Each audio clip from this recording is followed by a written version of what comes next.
How's it? I'm Kev. I'm mixing up the resin, getting ready for a pour.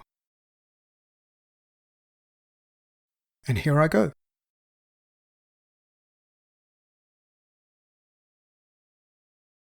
There are a lot of bubbles in the resin mix. You can see the bubbles here. A heat source can reduce the bubbles. I don't have a creme brulee torch, but I do have a hairdryer.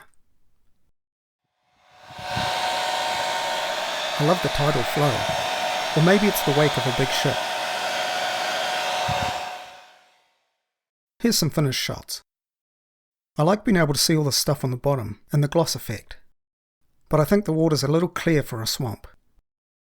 I think I'll have to add brown wash to reduce the visibility before the first running session.